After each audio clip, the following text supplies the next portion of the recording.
Hello friends, आज हम लोग philosophical aspect of education topic के अंदर इंडियन थिंकर्स के बारे में पढ़ेंगे। अपने पिछले वीडियोस में हम लोगों ने वेस्टर्न थिंकर्स के बारे में पढ़ा था, जहाँ पे हमने जॉन डेवी और रूसो का जो एजुकेशन से रिलेटेड सिद्धांत था, जो उनकी फ़िलॉसफी थी, उसके बारे में चर्चा की थी। तो आज हम लोग इंडियन थिंकर्स या फिर ईस्टर्न थिंकर्स के बारे में देखेंगे कि यहाँ के लोगों के क्या विचार थे एजुकेशन को लेकर के। इसमें हम सबसे पहले स्वामी विवेकानंद की फ़िलॉसफी को देखेंगे, फिर रविंद्रनाथ टैगोर का क्या मानना था एजुकेशन को लेकर के, फिर जिद्दू कृष्णमूर्ति एजुकेशन के बारे में क्या विचार रखते थे। इन सारे टॉपिक को एक एक करके कवर करेंगे। आज के पहले वीडियो में हम लोग इंडियन थिंकर्स के बेसिक प्रिंसिपल को देख लेते हैं, फिर हम स्वामी विवेकानंद को आज ही इसी वीडियो में कवर करेंगे। तो चलिए आगे बढ़ते हैं। तो हम लोगों ने देखा था कि जो कंटेम्प्रेरी वेस्टर्न फिलोसफर्स थे, जैसे जॉन डेवी, इन लोगों ने साइंटिफिक टेम्पर, रेशनलिज्म, इस तरह के सिद्धांतों को ज़्यादा महत्व दिया था। जैसे जो जॉन डेवी थे, उन्होंने ट्रेडिशनल पारंपरिक पढ़ाने के तरीकों को नकार दिया था और प्रैग्मेटिज्म की थ्योरी को आगे लेकर के आए थे। वहीं अगर हम दूसरी ओर इंडियन थिंकर्स की बात करें तो इन्होंने ट्रेडिशनल इंडियन एजुकेशन का जो विचार था, उसी को मॉडिफाई करते हुए या एडजस्ट करते हुए आगे बढ़ाया था। उसमें कुछ संशोधन किया और उसे ही आगे लेकर गए। तो इस तरह से भारतीय थिंकर्स के विचार वेस्टर्न थिंकर्स के विचार से अलग हो जाते हैं। साथ ही इंडियन थिंकर्स के विचार में टीचर्स को काफ़ी अधिक महत्व दिया गया था और जो क्लासरूम में पढ़ाई कराई जाती है शिक्षक के द्वारा बच्चों को, उसी पद्धति पर जोर दिया गया था। इसीलिए ऑटोमेटिक सी बात है कि यहाँ पे टीचर्स का महत्व अपने आप बढ़ जाता है, क्योंकि जब हम शिक्षक को केंद्र में रख करके अपने एजुकेशन पॉलिसीज़ का निर्धारण करते हैं तो वहाँ पे एक अच्छा टीचर, बच्चों को समझने वाला टीचर और उन्हें सही तरीके से गाइड करने वाले टीचर की आवश्यकता होती है। तो चूंकि भारतीय परंपरा में टीचर को अधिक महत्व दिया गया, शिक्षक को अधिक महत्व दिया गया, इसीलिए कहा गया कि एक अच्छे शिक्षक को अपने बच्चों को विचार देने, पढ़ाने और उनके साथ अच्छे संबंध बनाए रखने में बहुत मेहनती होने की आवश्यकता है। तो ये कुछ बेसिक से डिफरेंस हो गए वेस्टर्न एजुकेशन फिलॉसफी और इंडियन एजुकेशन फिलॉसफी के अंदर। अब चलिए देख लेते हैं कि स्वामी विवेकानंद ने एजुकेशन को लेकर के अपने क्या विचार दिए थे। तो स्वामी विवेकानंद का जन्म 1863 में हुआ था और इनके बचपन का नाम नरेंद्र था, नरेंद्र नाथ दत्त, और आगे चल के इन्हें ही स्वामी विवेकानंद के नाम से जाना गया। और इन्होंने भारतीय संस्कृति और परंपरा को अन्य देशों तक पहुंचाने में काफ़ी महत्वपूर्ण योगदान दिया था।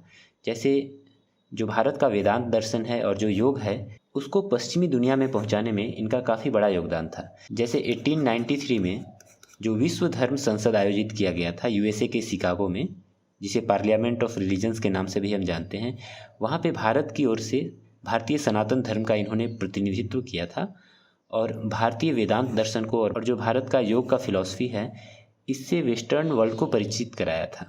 तो यहाँ से पश्चिम के देशों में स्वामी विवेकानंद की लोकप्रियता काफ़ी अधिक बढ़ गई थी। इन सब के साथ साथ भारत में हिंदू धर्म के पुनरुद्धार में उनका महत्वपूर्ण योगदान था। 19वीं सदी में जो सामाजिक व धार्मिक सुधार आंदोलन भारत में चल रहे थे, उस आंदोलन में भी स्वामी विवेकानंद का एक बहुत बड़ा योगदान माना जाता है। और इस समय भारत अंग्रेज़ों का गुलाम था, यानी औपनिवेशिक भारत में जो राष्ट्रवाद की भावना होती है, उसे बढ़ाने में, उसकी चेतना का विस्तार करने में भी स्वामी विवेकानंद का योगदान काफ़ी महत्वपूर्ण माना जाता है। और अपने इन विचारों को प्रसारित करने के लिए स्वामी विवेकानंद ने एजुकेशन यानी शिक्षा का सहारा लिया और कहा कि एक अच्छी शिक्षा के माध्यम से ही हम अपने समाज को, अपनी संस्कृति को आगे बढ़ाकर ले जा सकते हैं। उन्होंने शिक्षा को केवल ज्ञान मानने से इनकार कर दिया और कहा कि शिक्षा केवल ज्ञान नहीं है जो ज़बरदस्ती बच्चों के दिमाग में डाल दी जाए। उनके शब्दों में शिक्षा मनुष्य में पहले से ही प्राप्त पूर्णता की अभिव्यक्ति है। Education is the manifestation of perfection already reached in man. यह स्टेटमेंट स्वामी विवेकानंद ने दिया था एजुकेशन को लेकर के।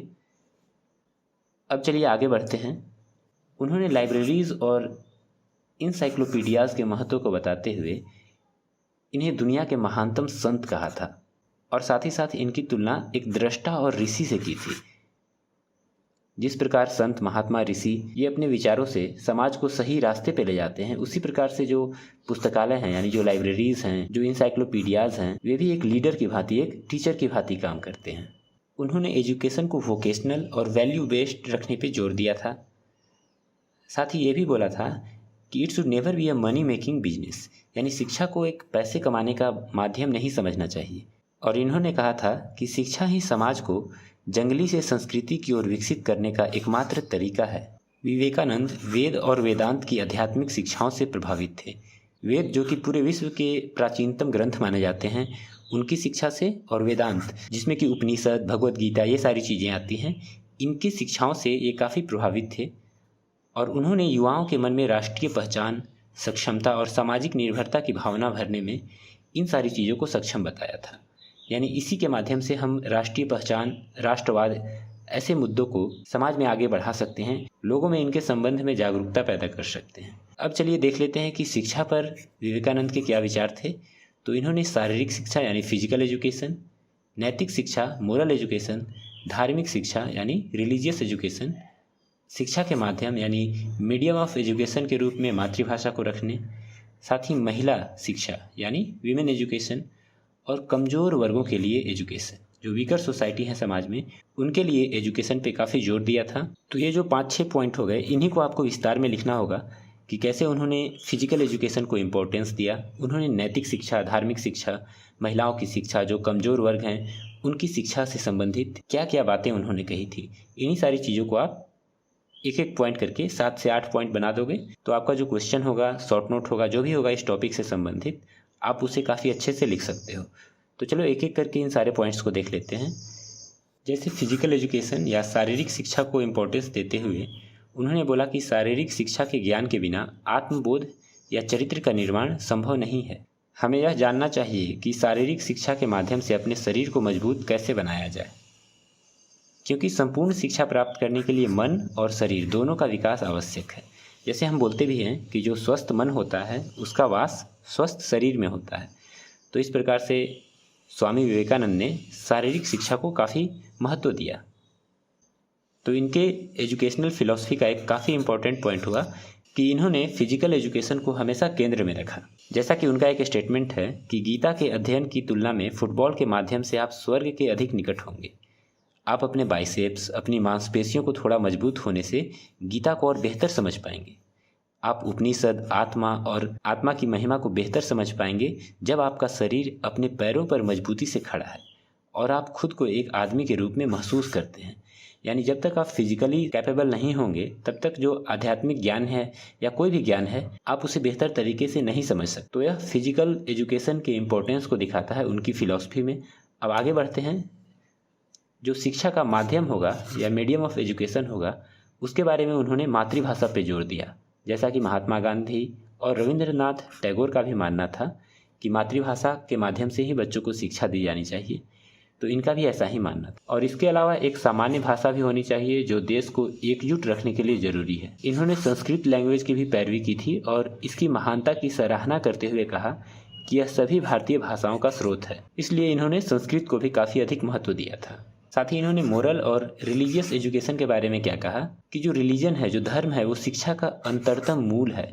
यानी जो इनर मोस्ट कोर है एजुकेशन का, वो रिलीजन ही है। और यहाँ पे रिलीजन का मतलब किसी की ओपिनियन अबाउट रिलीजन, यानी लोग धर्म के बारे में लोगों की जो प्रचलित धारणा है उसके बारे में नहीं है, बल्कि ये रिलीजन को एक सेल्फ रियलाइजेशन का और डिविनाइजेशन का, यानी आत्म साक्षात्कार और दिव्यीकरण का एक माध्यम मानते थे। इन्होंने गीता, उपनिषद और वेदों की धार्मिक शिक्षा को सबसे महत्वपूर्ण माना था।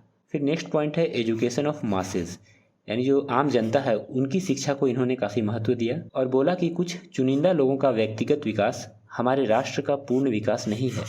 जब तक हम समाज के आम लोगों को, जो आम जनता है, उन्हें शिक्षित नहीं करेंगे तब तक हम संपूर्ण राष्ट्र का विकास नहीं कर सकते।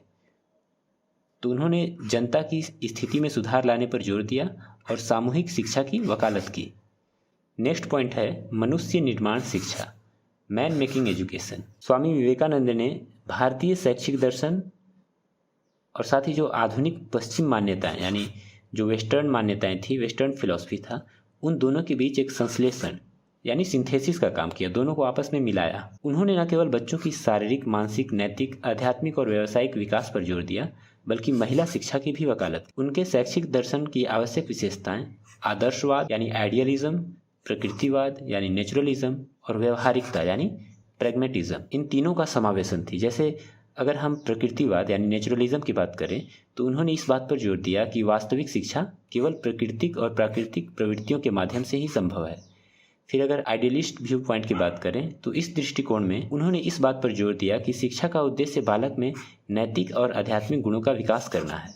और जो व्यावहारिकता यानी प्रैग्मेटिज्म का फिलॉसफी था, इसके समावेशन की बात करें तो इस दृष्टि से उन्होंने कहा कि भौतिक समृद्धि प्राप्त करने के लिए प्रौद्योगिकी यानी टेक्नोलॉजी, वाणिज्य, उद्योग, विज्ञान, इन सब की शिक्षा पर अत्यधिक जोर दिया। तो एक मैन मेकिंग एजुकेशन के रूप में इनकी शिक्षा पद्धति को देखा जाता है। नेक्स्ट पॉइंट है स्वशिक्षा यानी सेल्फ एजुकेशन। इन्होंने स्वशिक्षा को ही आत्मज्ञान माना। जो सेल्फ एजुकेशन होता है, जिसमें हम खुद एक्शन करके उसके रिजल्ट के माध्यम से सीखते हैं, या लर्निंग बाय डूइंग आप जिसे कह सकते हैं, उस पर जोर देते हुए इन्होंने कहा कि बच्चा अपनी गलतियों से बहुत कुछ सीखेगा। जब वो गलतियां करेगा, त्रुटि करेगा, तो उसके माध्यम से वह स्वयं ही सीखेगा, यानी एक प्रकार से यहाँ पे उनका सेल्फ एजुकेशन होगा। फिर देखिए नेक्स्ट पॉइंट है महिला शिक्षा। तो वुमेन एजुकेशन को लेकर के भी स्वामी विवेकानंद ने काफ़ी जोर दिया था। उन्होंने कहा था महिला शिक्षा दूसरों के हाथ में नहीं है, शक्तियाँ महिलाओं में है। विवेकानंद महिलाओं को शक्ति का अवतार मानते थे और पुरुषों को उनका सम्मान करने को कहते थे। उन्होंने कहा कि जब तक भारतीय महिलाएं इस देश में सम्मानजनक स्थान हासिल नहीं कर लेती, देश कभी भी आगे नहीं बढ़ सकता। तो महिला शिक्षा पर भी उनका काफ़ी जोर था। नेक्स्ट है समाज के कमज़ोर वर्गों के लिए शिक्षा। स्वामी विवेकानंद ने सार्वभौमिक शिक्षा की अपील की, यानी समाज के सभी लोगों तक शिक्षा पहुंचाने की अपील की, चाहे वो गरीब हो, अमीर हो, समाज के किसी भी सोसाइटी से आता हो, बच्चा हो, बड़ा हो, महिला हो, पुरुष हो, सारे लोगों को शिक्षा दी जानी चाहिए। साथ ही कमज़ोर वर्गों के लिए उन्होंने कहा कि एजुकेशन एक शक्तिशाली माध्यम है जिससे आप स्वयं को शक्तिशाली बना सकते हैं, स्वयं को आगे बढ़ा सकते हैं। इस प्रकार शिक्षा देश के हर घर, कारखानों, खेल के मैदानों और कृषि क्षेत्रों तक फैलनी चाहिए। उन्होंने यह भी कहा कि यदि बच्चे स्वयं स्कूल तक नहीं आ पाते हैं तो जो टीचर्स हैं उनको बच्चों तक पहुंचना चाहिए। 2, 3, 4 लोगों का एक ग्रुप बनाया जाना चाहिए। वे गांव में जा कर के या वैसे इलाकों में जा कर के बच्चों को पढ़ाएं जहां के बच्चे स्वयं स्कूल नहीं आ पाते हैं। तो इस तरह से उन्होंने वीकर सेक्शन ऑफ सोसाइटी के एजुकेशन के लिए भी काफ़ी जोर दिया था। अब देखिए हमारे पास यहाँ पे 8 पॉइंट्स हो गए जो स्वामी विवेकानंद के एजुकेशन फिलॉसफी को एक्सप्लेन करते हैं। तो इनमें से आपको सारे के सारे पॉइंट्स तो याद नहीं रहेंगे, फिर भी जो 4-5 पॉइंट होंगे वो आपको याद रहने चाहिए। जैसे जो पहला पॉइंट हमारा था फिजिकल एजुकेशन वाला, वो आप याद रखिए। उसके साथ ही आप मातृभाषा में शिक्षा देने की बात करते थे, ये पॉइंट भी आपको आसानी से याद हो जाएगा। फिर जो मोरल और रिलीजियस एजुकेशन वाला पॉइंट है, ये पॉइंट याद हो जाएगा। फिर महिलाओं की शिक्षा, समाज के कमज़ोर वर्गों की शिक्षा, ऐसे करके आप 5-6 पॉइंट अगर याद रख लेते हैं तो आपका काम बन जाएगा। और लास्ट में आपको एक हमेशा निष्कर्ष लिखना चाहिए, चाहे कोई भी क्वेश्चन हो। इससे आपका जो आंसर राइटिंग का लेवल है वो काफ़ी बढ़ जाता है। तो देखिए यहाँ पे हम निष्कर्ष कैसे लिखेंगे कि स्वामी विवेकानंद की शिक्षा योजना के विश्लेषण से यह ज्ञात होता है कि शिक्षा से ही जन सामान्य का उत्थान संभव है।